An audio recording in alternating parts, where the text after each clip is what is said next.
어제는 유가가 다시 3% 올랐고요. 그러니까 인플레이션이 완화됐다? 이것도 아닌 것 같고 10년물 금리도 8bp, 2년물 금리도 6bp나 올랐단 말이죠. 그러니까 금리 인상 우려가 완화된다도 아닌 것 같은데 왜 이렇게 주가가 올랐을까요? 지금부터 그 이유를 설명하겠습니다.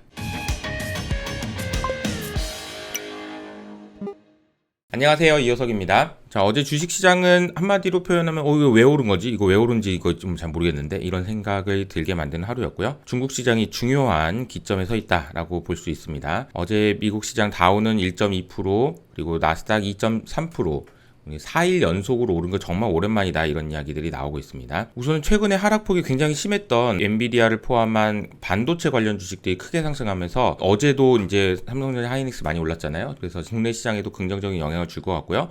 그리고 어제는 또 에너지 관련 주식도 많이 올랐습니다. 테슬라도 5%나 올랐고요. 그래서 내용을 보면은 어제 가장 많이 오른 주식은 에너지 섹터. 근데 최근 일주일 동안은 에너지 섹터가 가장 안 좋은 성과를 내고 있긴 하죠. 그래서 이런 내용들이 있다. 어떻게 주가가 이렇게 4일 연속으로 오를 수 있었는지를 생각을 해보면요. 미국을 중심으로는 우선은 원자재 가격이 최근에 많이 하락을 했잖아요. 게다가 달러 강세가 되다 보니까 어쨌든 인플레이션이 잡힐 수 있다라는 기대를 할 수 있는 그런 환경이 된 것 같습니다. 물론 어제 유가는 올랐지만요. 물론 연준이 금리 인상을 천천히 하고 이런 것까지 바라진 않더라도 지금보다는 덜 무섭게 하면 안 돼? 진짜 너무 무서워서 나 진짜 막 벌벌벌 떨고 있었는데 그런 생각을 하시면 좋을 것 같습니다. 결과적으로는 인플레이션이 잡힐 수 있다라는 생각을 할 수 있는 곳이냐 그렇지 않느냐, 이게 중요할 것 같은데 대표적인 사례가 중국인데요. 중국 같은 경우에는 글로벌 IB들에서 굉장히 불리시한 이제는 사야 된다 이런 콜들이 많이 나오고 있습니다. 특히나 중요한 포인트가 되는 게 그러니까 올해 2월 달에 중국은 베어마켓으로 들어가고요. 여기 내려가면 베어마켓이에요. 저점 대비 17% 상승했는데 이게 이제 중국 주식이 올라가느냐 아니면 여기서 다시 내려오느냐, 이 판단에 따라서 다시 불마켓으로 들어가느냐 아니면 베어마켓으로 들어가느냐가 결정이 될 것 같은데요. 중국도 역시나 최근에 어쨌든 러시아에서 엄청 싸게 기름 가져오고 하면서 인플레이션에 대한 자신감은 어느 나라보다 더 강하기 때문에 부양책을 쓸 수 있는 여지도 크다라고 생각해서 주가가 최근에 많이 오른 것 같고요. 이 과정이 지속될 수 있는지는 지켜봐야 되는 것 같습니다. 어제 원자재 가격을 좀 정리해보면요. 유가가 다시 3.6% 상승하면서 100불 이상으로 올라갔습니다. 하루 만에 올라왔는데 최근에 이렇게 내려온 것에 대해서 어제는 시장이 계속해서 반영한 게 아닌가 생각이 들고요. 천연가스 가격도 12%나 올랐습니다. 그러니까 워낙 미국의 천연가스 가격은 내려왔었잖아요. 화재 나고 하면서 못 보내는 게 미국 내에 남아서. 어제 12% 오른 거는 그래도 전반적으로 가스는 부족하다라는 것들이 반영된 것 같아요. 뒤에 이제 유럽 얘기도 전해드리겠지만 유럽의 에너지 상황은 정말 심각합니다. 지금도 여전히. 근데 앞서 말씀드린 대로 어제는 반등했습니다만 최근에는 6월 고점 대비로는 원자재 가격이 굉장히 빠르게 하락했고 에너지, 금속, 곡물 모든 걸 포함하는 23개의 선물 가격으로 이뤄진 블룸버그 가격 지수가 6월 최고 정점 이후 20%나 하락했다라는 것이 포인트인 것 같습니다. 원자재 지수는 여기 보시는 것처럼 굉장히 많이 하락했다.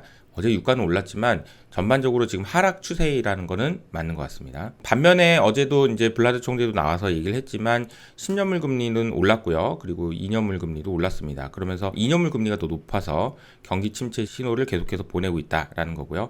FMC 의사록에서 인플레이션에 대한 얘기는 89번 나왔는데 경기 침체 얘기는 한 번도 안 나왔다. 경기 침체보다 인플레이션을 훨씬 더 걱정하고 있다라는 걸 단적으로 보여주고 있는 것 같습니다. 그러다 보니까 어제 블라드 총재와 월러가 이번 달에도 75bp 인상한다라는 거를 지지한다, 이런 이야기들을 지금 하고 있고요. 역시나 뭐 비슷한 얘기인데요. 40년 만에 인플레이션 높기 때문에 7월달 75, 9월달 50bp 정도 인상해야 되지 않겠냐, 그 이후에는 보고 결정하겠다, 앞으로 연착륙 할 수 있는 기회는 있다, 이런 얘기를 했습니다. 외환시장의 이슈도 좀 정리를 해보면 최근에 제가 계속 말씀드리고 있는 유로 달러 패러티, 그러니까 1유로가 1달러가 되는 그 상황이 올 수도 있다, 혹은 그 이상 유로화가 약세가 될 수도 있다라는 이야기들이 계속 나오고 있다는 거죠. 패러티라는 단어들을 아마 많이 들으실 거예요.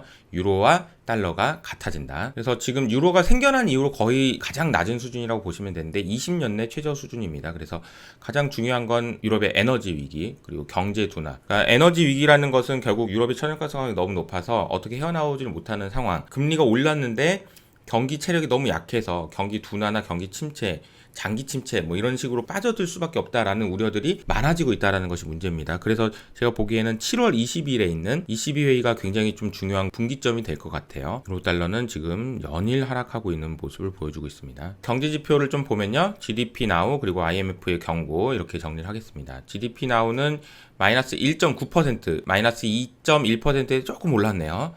그 이유가 보면은 무역수지 적자 폭이 개선됐다라는 겁니다. 워낙 무역수지 적자가 많았는데요. 5월 무역수지 적자는 111조, 한 달에 111조씩 적자 나는 나라예요. 미국은. 대단합니다.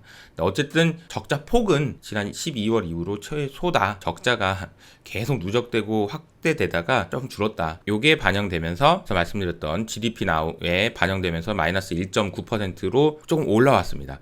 그리고 아마 이제 오늘 밤에 나올 미국 고용지표가 발표된 이후로 GDP now가 한 번 더 업데이트가 될 텐데요. 이게 밑으로 가겠죠? 아마도 미국 고용지표를 알 수 있는 지표들이 매주 나오는 실업수당 청구 건수입니다. 나 실업했으니까 돈 주세요 라고 하는 사람들이 많아지고 있다라는 이야기가 나옵니다. 그러면서 전반적으로 지금 많아지고 있다, 올라가고 있다, 노동시장이 안 좋아지고 있다, 아마 고용지표도 안 좋을 것 같다, 이렇게 예상할 수 있을 것 같습니다. 프랑스가 전력공사, 우리로 따지면 한전 같은 것을 국유화를 추진하는데요. EDF라는 회사를 국유화한다고 합니다. 그래서 84%의 지분을 100%로 확대해서 에너지 주권 보장을 위한 결정을 하겠다라고 이야기를 하고 있습니다.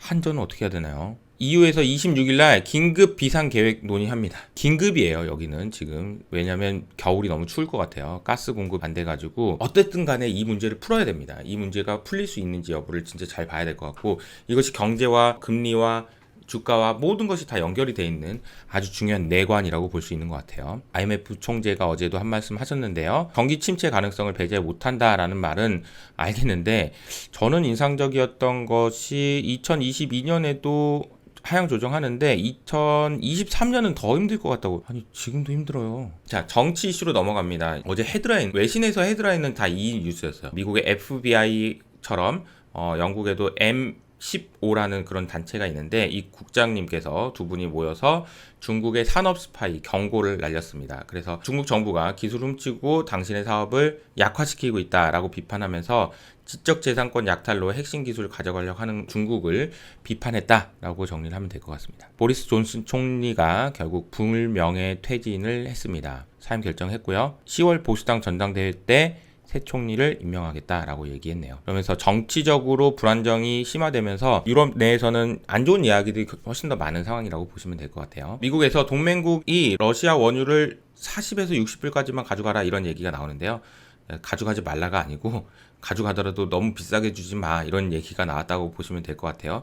정확하게 러시아산 원유가 얼마였는지가 가격이 공개되지 않고 있습니다. 대략 한 80분 정도 받지 않았을까, 이런 이야기들이 지금 나오고 있는데 40에서 60불 이상은 주지 말자. 솔직히 가져가지 않기로도 했잖아. 근데 다 가져가는 것까지는 오케이. 근데 너무 많이 주지 말자. 러시아가 만약에 또 나 생산 안 해 이래버리면 주가가 올라갈 수 있는 우려가 있는 거 아니냐, 이런 얘기들도 나오고 있네요. 부동산 관련 뉴스입니다. 우선은 호주가 지금 최근에 금리를 올렸잖아요. 금리를 올리니까 당연히 리세션 얘기가 나오고 있고, 부동산 시장이 둔화될 거라는 이야기도 나오고 있습니다. 최근 3개월 연속으로 금리를 인상했고요. 부동산 가격, 가계 지출에 부정적 영향을 줄 거라고 얘기하고 있고, 전문가들이 지금 부동산 가격이 최대 20%, 부동산이 20% 빠진다는 얘기는 이거는 너무 무서운 얘기라서 이건 아니라고 생각하면서, 아니라고 기대하면서 넘어갑니다. 이건 반가운 소식인 것 같은데요. 미국의 모기지 금리가 최근에 큰 폭으로 하락했습니다. 6%가 넘어갔다라는 얘기들이 나왔었는데 5.3%로 하락하면서 2주 연속 하락하는 모습을 보였습니다. 다행스러운 일이죠. 이렇게 30년 모기지 금리가 5.3%로 상당히 큰 폭으로 하락했다라는 걸 보여주고 있습니다. 마지막으로 최근에 이제 닥터 KJ님께서 댓글로 격려해주신 내용들을 소개해주면서, 닥터 KJ님도 저의 이메일로 메일 보내주시면 커피 제가 사드리도록 하겠습니다. 레이달리오 얘기를 제가 어제 해드렸잖아요. 이제는 내가 쌓아왔던 것을 나눠줄 나이다 라고 이야기를 했다라고 하면서 이제 여러 가지 이야기를 해주셨는데, 사실은 저도 그래요. 제가 어떻게 보면은 저는 이제 벌써 나눠주고 있는 거네요 라고 생각할 수도 있지만, 야, 너는 뭐 벌써 나누냐, 너는 좀 더 공부해라, 이런 생각도 할 수 있거든요. 그래서 저도 요즘에 그런 많은 생각이 드는 게, 제가 그동안 말씀드렸던 전망이나 이런 게 틀린 부분도 많고, 저도 반성도 많이 하고 재충전의 시간을 갖고 있다고 말씀드리고 있잖아요. 그래서 공부를 많이 해야 될 것 같아요. 제가 세상을 좀 더 이해하고 그 이해의 폭을 넓힌 다음에 여러분들한테 말씀을 드려야 될 것 같다는 생각을 많이 하고 있는데 마침 또 좋은 조언을 해주셔서 감사하다는 말씀을 꼭 드리고 싶습니다. 미국 시장이 벌써 4일 연속으로 상승을 했고 어제 이어서 오늘도 우리나라 시장도 반등을 할 수 있지 않을까 기대를 걸어보는데요. 어쨌든 지금은 터널의 끝을 지나가고 있다라는 생각을 하시면서 잘 버티시고 잘 생존 투자하시길 바라면서 저는 여기서 인사드리도록 하겠습니다. 지금까지 이호석 아카데미였습니다. 감사합니다.